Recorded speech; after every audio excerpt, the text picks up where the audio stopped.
Welcome to Talking Plant Protein. Today, in person, Mervyn de Souza, Chief Science Officer, Elohi Strategic Advisors. Mervyn, thanks for being here. My pleasure. It's nice to actually see you're tangible, you're real, right? That's right. Now, FFT just happened, and it was quite exciting because it was different from the past couple of years, correct? Absolutely. So the fun thing about FFT this year in San Francisco was being there in person.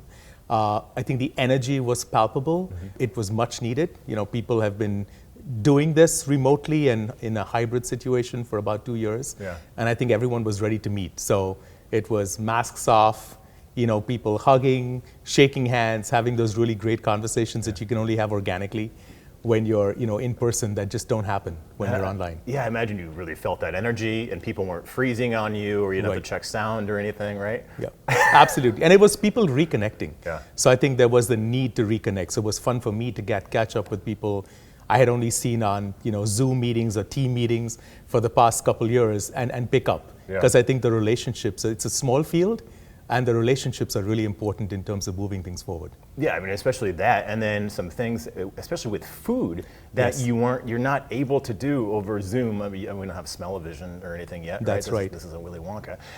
So, like, what was the most exciting thing in person that you're able to do? Yeah, I think you touched on something really important. So, you know, food's where it's at, right? The proof of the pudding is in the eating. And I think with vegan and plant-based solutions, there are some amazing pictures. You know, you can look at products that are made plant-based and they look amazing, but do they taste amazing? So what was fun for me was to actually be able to taste these. So with Current Foods and their tuna, I'm a sushi fan, and this looked like the real thing. It smelled like the real thing.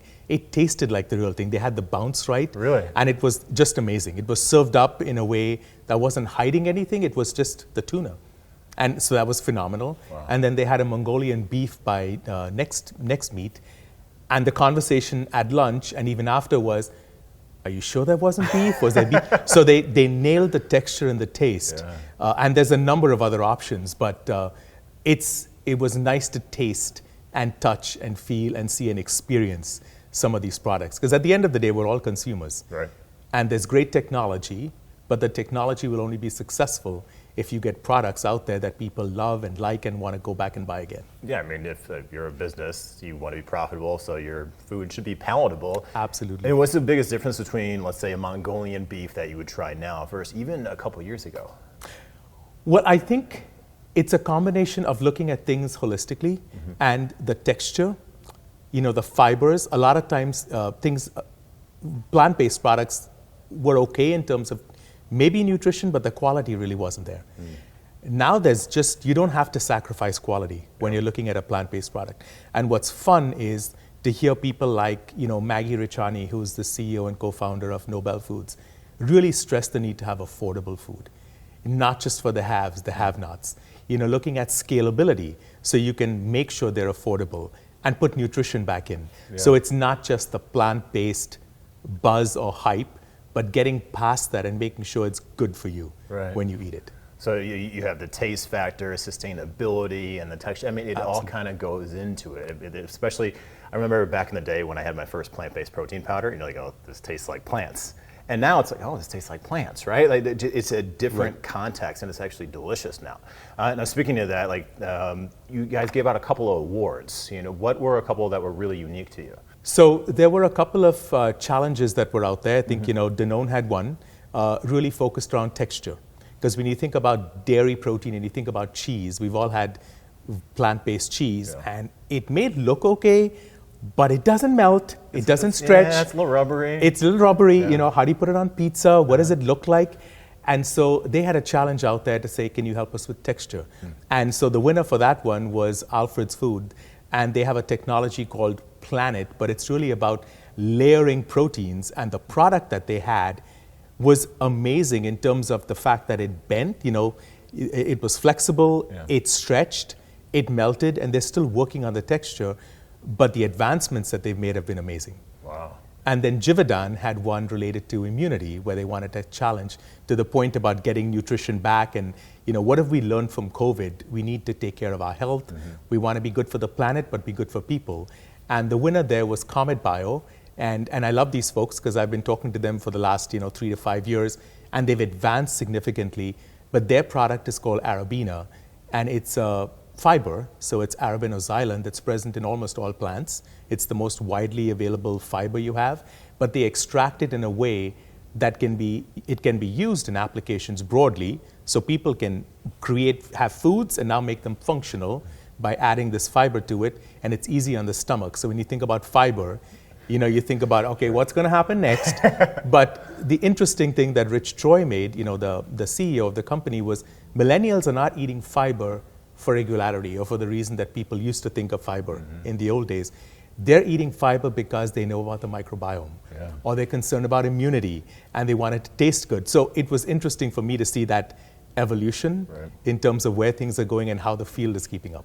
Yeah, and that's really interesting is fiber. One thing that you think of when you go to more of a plant-focused nutritional eating profile is the fiber. You're like, oh my God, my gut is going to get used to this and microbiome, but that you're able to absorb it now and maybe not have as much gastric distress while you're getting used to it. It's great that companies are doing that. And speaking of things that are innovative, are there any startups that you're really excited about?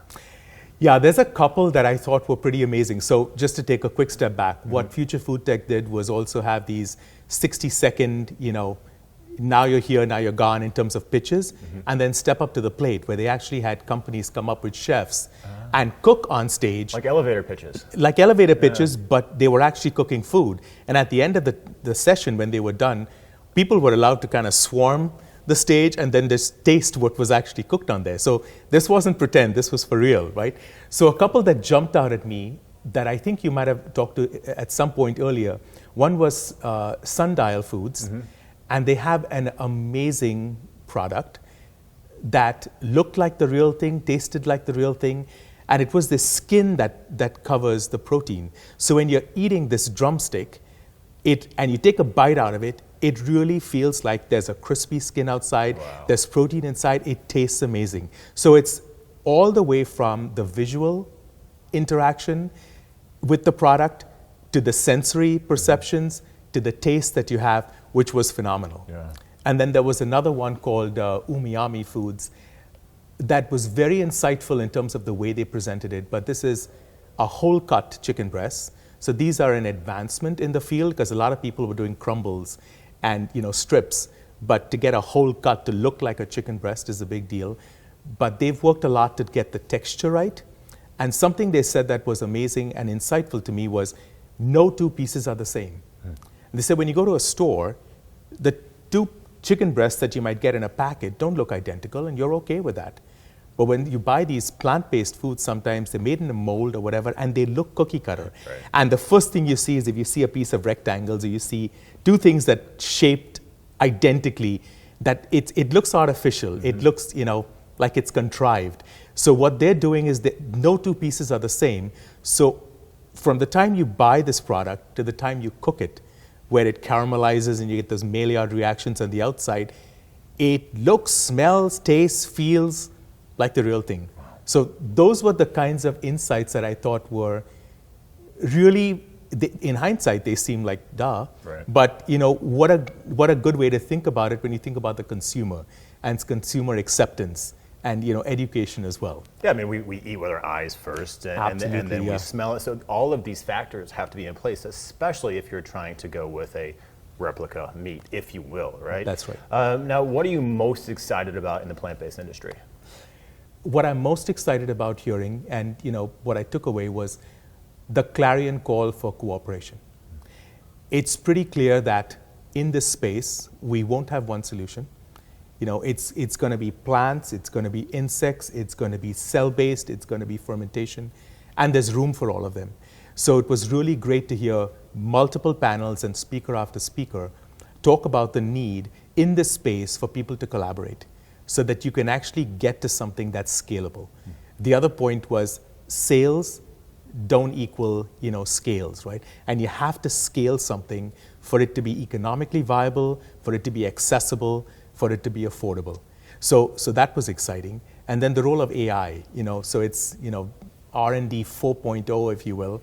We've kind of blown through 1, 2, and 3, where you're looking at artificial intelligence and machine learning that's being employed to get the right ingredients. And you've got companies like Notco, that are out there that are expanding really quickly.